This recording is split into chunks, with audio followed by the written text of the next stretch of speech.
Is Medicare ripe for expansion? I'm Steve Ray, and this is Scholars Made.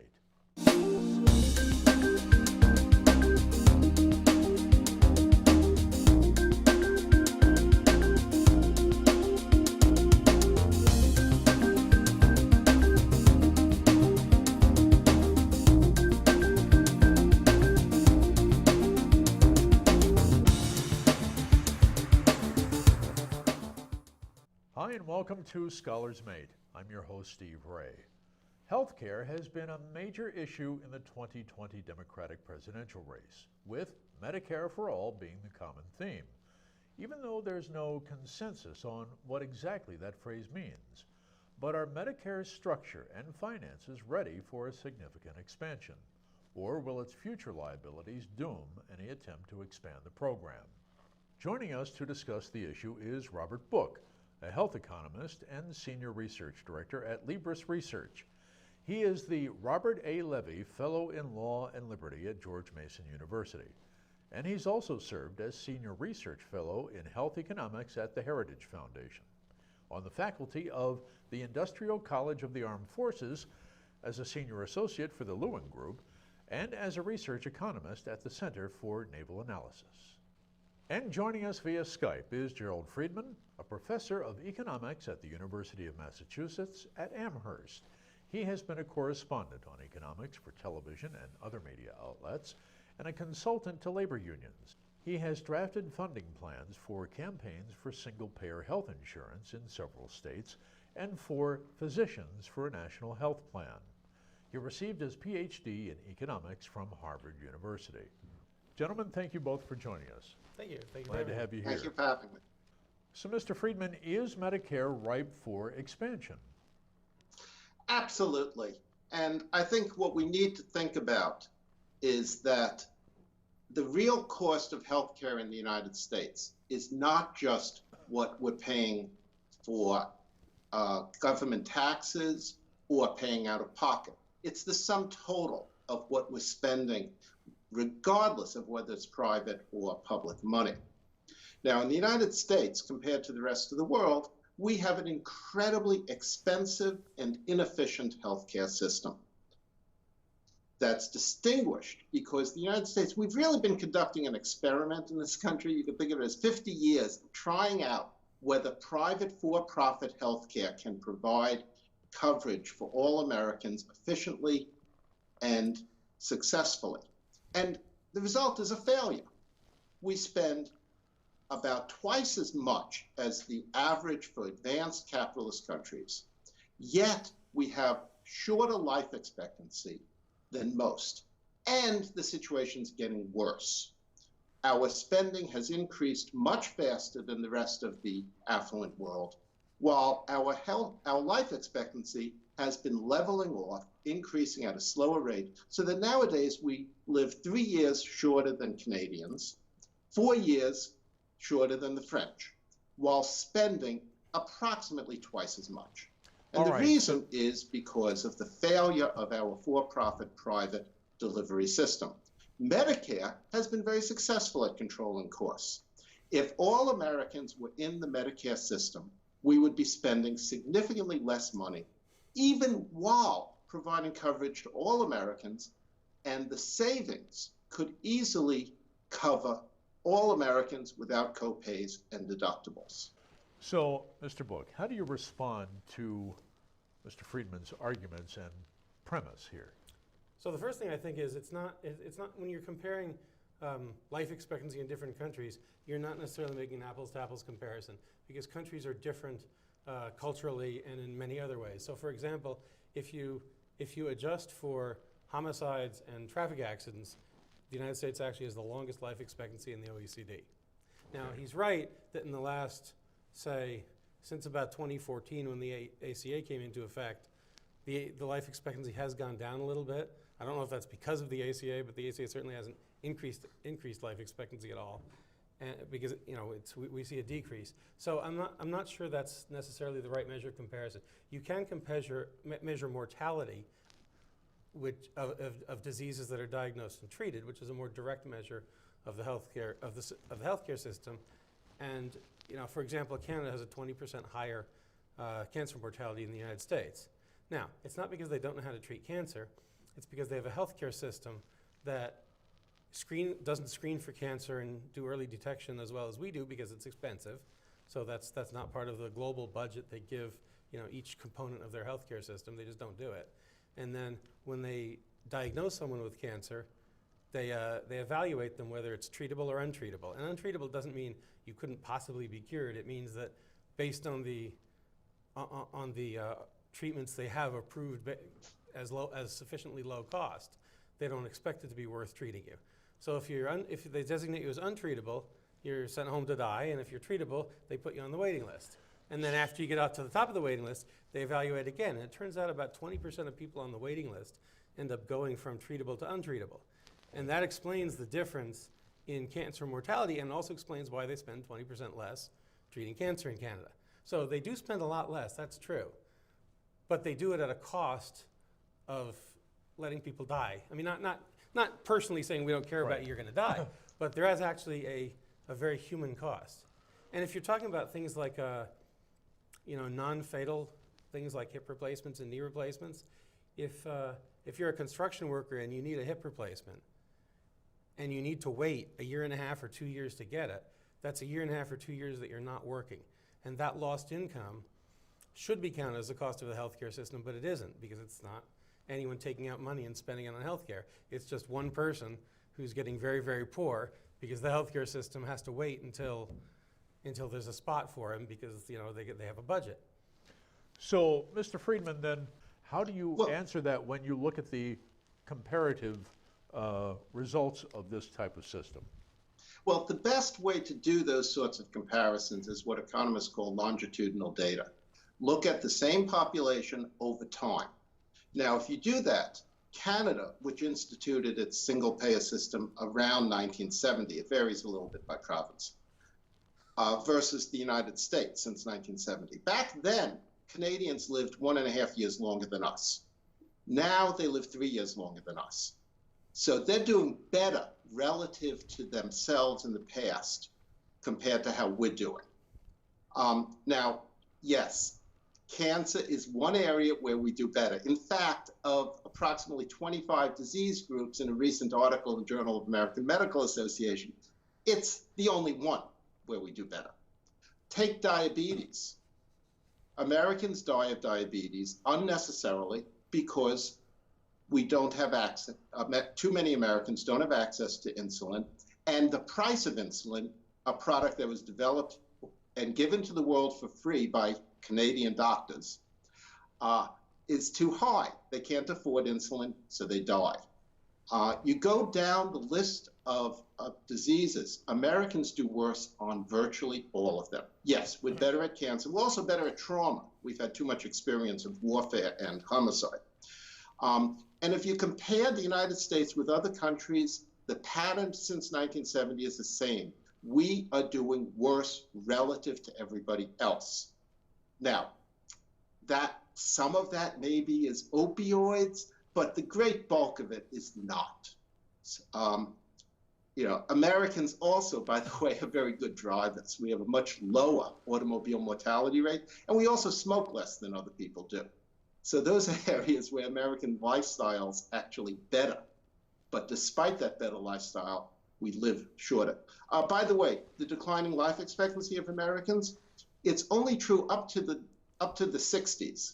After age 65, we get a very rapid closing of the gap, so that if you make it to 80 or 83, you live as long as people in Canada. What changes? Universal Medicare coverage. Well, let's talk about that overall coverage. Right now, the government through Medicare pays for about 3/4, about 75% of medical services received. Is there an adjustment to be made to that percentage to make a Medicare for All program affordable, with the government either paying less or more? How would you see that happening under your idea for Medicare for All, Mr. Friedman? Well, Medicare currently pays more like 35%, not 70%. All public health care spending is about half of total national health expenditures. No, I meant per patient, not overall percentage of health care costs. I meant per patient, you get about 3/4 of your medical services covered. Well, basically the way we would pay for Medicare for all is by achieving savings on administration. American doctors spend 2 to 3 times as much on billing and other administrative activities as do doctors elsewhere. We would reduce the cost of administering the insurance system, which would save about $200 billion if we operated that as efficiently as the government operates Medicare. And let me stop you right there. Are you proposing that private insurance be eliminated if this Medicare for All program is enacted? That is in some of the bills in Congress. I think it's a terrible idea myself. I think it's every other country that has a public insurance system allows private supplemental coverage. And I also, as we transition to a Medicare for All system, we probably won't be covering all services, and we need to have a private insurance system to do that. We may never want to cover all services. There are some things like getting a dental implant instead of having a bridge. Maybe something that we want to say, if you want that, pay for it yourself. And people might buy insurance for that type of activity. But basically, we would save by lowering the prices paid to elite hospitals, by lowering drug prices, and by lowering administrative costs, we'd save about $1 trillion out of our $3.6 trillion in national health expenditures. We would have to spend more by covering everybody, and there'd be an increase in utilization if we eliminate all or most cost-related barriers to access, which would also save lives. Now, when we do all that, we're still going to need more money, and they're going to have to be tax increases. I know that some politicians have shied away from saying that, but of course they'll have to, you'll be spending a lot less in premiums and out-of-pocket spending, but you will be spending some more on taxes. Mr. Friedman, let me jump in here. In your article written for my friends over at the PBS NewsHour, you said that if we revoked the statute that was part of the Social Security change in 1965, yes, that you would have a 2.9% Medicare income tax added to start to bring those costs under control. Right. And I would say, should there be so many bureaucratic layers and taxes involved, and instead make Medicare and Medicaid more of a pay-through system rather than an overarching control?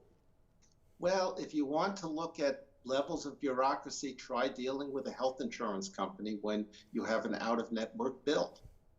I mean, the current system has, the average American hospital now has about one person involved in billing and insurance-related activities for every bed.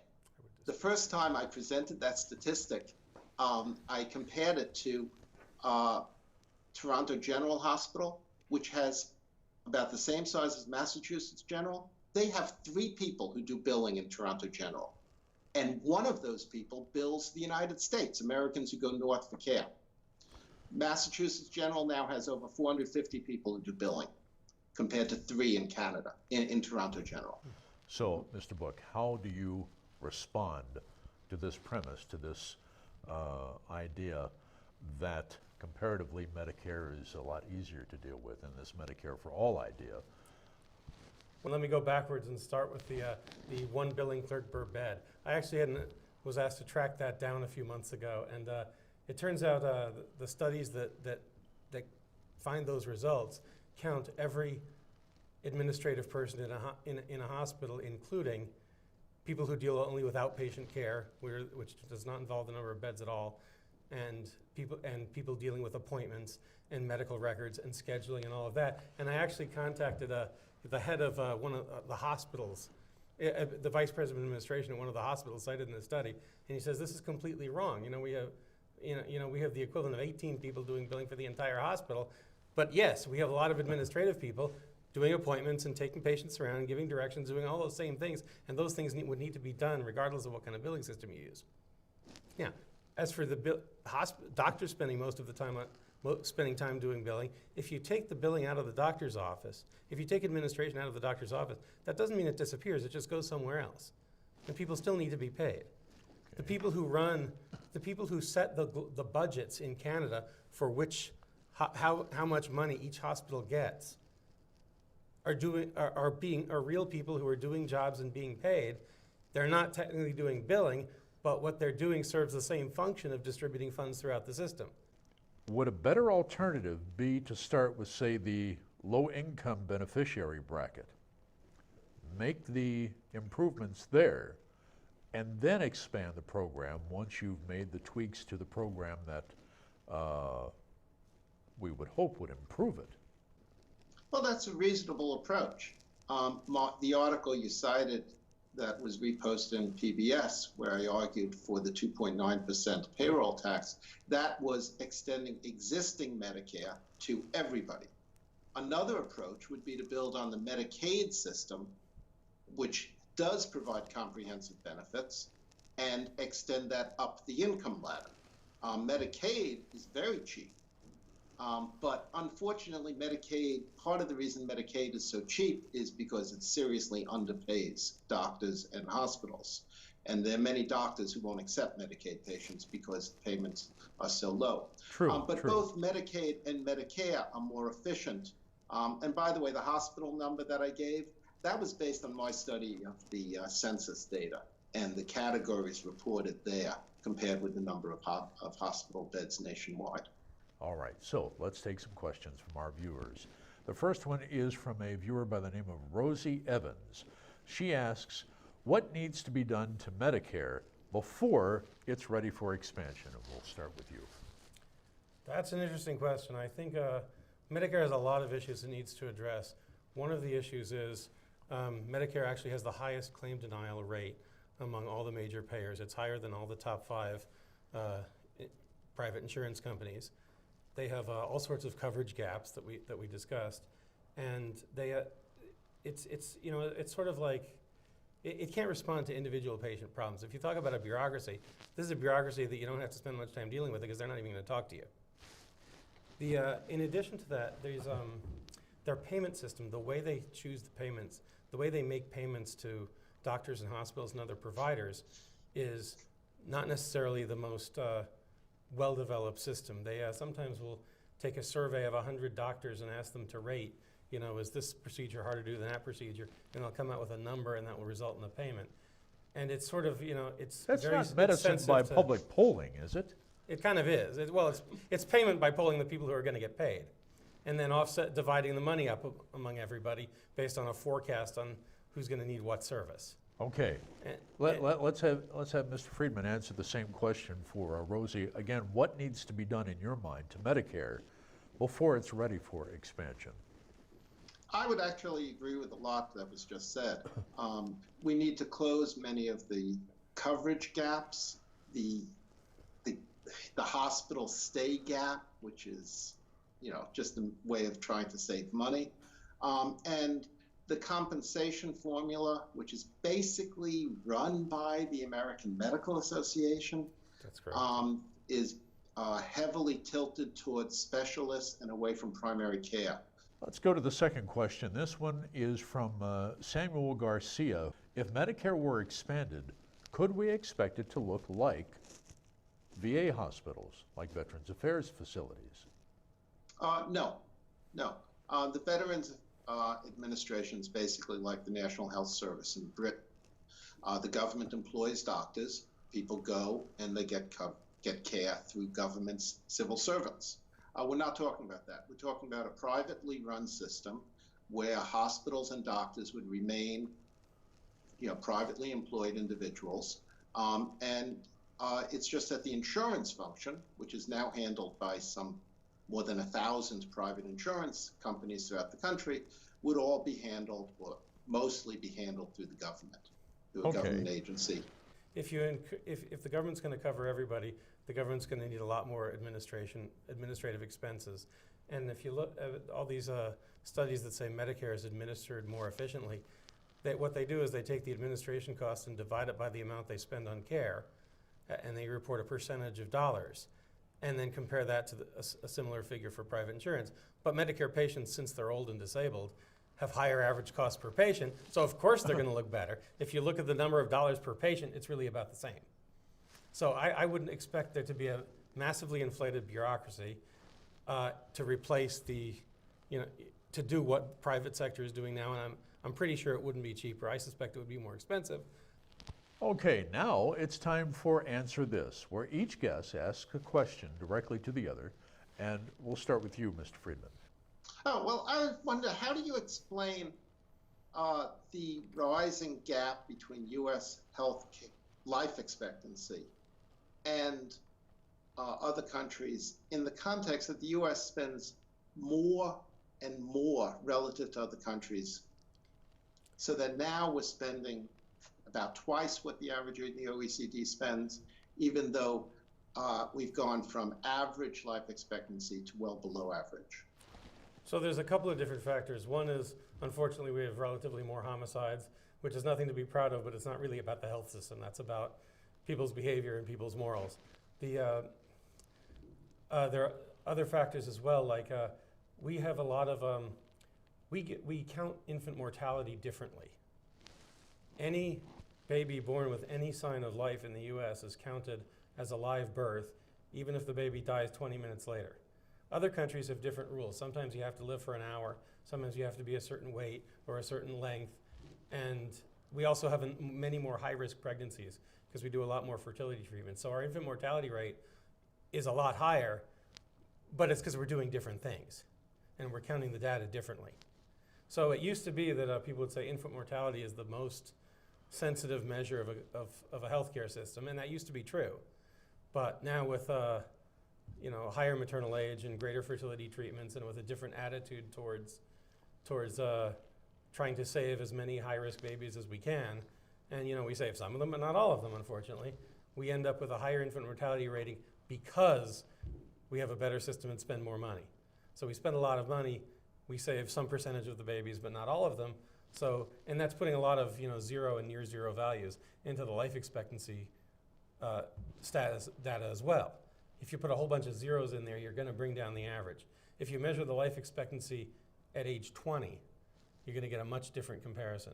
If you measure the life expectancy at age 50 or 60 or 70, it's going to look a lot different, especially when you get above like 40 or 50, when the risks are not the risk. A 40-year-old is not going to become an infant mortality. A 40-year-old is less likely to become a homicide victim. A 40-year-old is less likely to be become a traffic fatality. It's not zero, but it's less than at the younger ages. And then but then you get into the stuff we're really good at, which is treating cancer and treating heart disease and treating all the other diseases that you can actually treat with a healthcare system. All right, well, you obviously haven't hung out with the same 40-year-olds I have.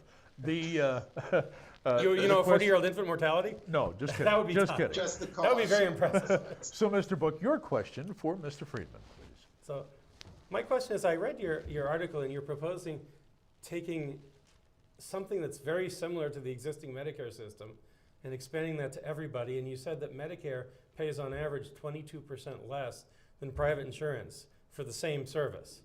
So we have a lot of hospitals that are running at maybe 3% margins. If you cut their revenue by 22%, what's going to happen to those hospitals?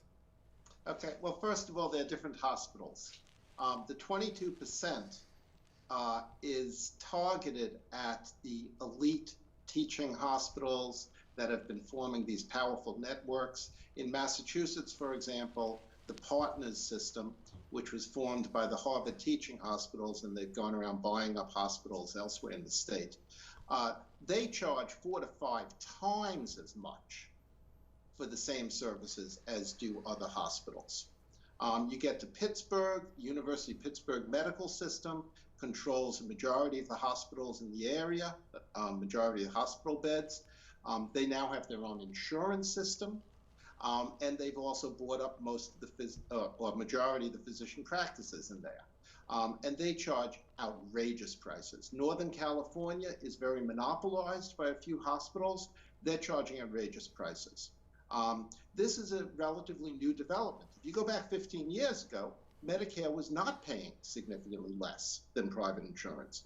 And my number there is already outdated, because this has been the big run-up in U.S. healthcare prices over the last 10 years. It's been in the hospital sector with the monopolization of the hospitals. Antitrust would be a good thing to do against these hospitals, but also at some point you need countervailing power to bring down the inflated prices. The rural hospitals, the small hospitals that are not getting these inflated prices, they would not be affected particularly. They're not the ones that are getting the higher prices from private health insurance. Medicare rates are fine for them, and the elite hospitals will have to take a cut. That actually is a perfect transition to We Agree, our segment of the program where each guest names something the other said that he agrees with, and we'll start with you. So I do agree that there's a lot of waste in the hospitals, in hospital spending. I'm not sure I'd attribute it to private insurance. I attribute it to the fact that sometimes they can get paid for doing things that are wasteful, and they get paid by whoever the payer is, you know, whether it's Medicare or a private insurance company. But there is definitely waste in the hospitals system, and that's due to an incentive system that basically incentivizes waste. And that's something that I think could be fixed for regardless of who's paying. And Mr. Friedman, something that Mr. Book said that you agree with then? Oh, I absolutely agree about the need to maintain some elements of choice, and concerns about the power of a monopolistic government bureaucracy in restricting patient care, patient access, and the danger of abuse in the funding schemes in the treatment of hospitals and doctors. And that is all we have time for. I'd like to thank health economist Robert Book. Thank you so much. And a long-distance handshake to Gerald Friedman of the University of Massachusetts at Amherst. Both of you, thank you so much for joining us to discuss this issue of Medicare. And thank you for watching Scholars Mate. I'm Steve Ray, and we'll see you next time.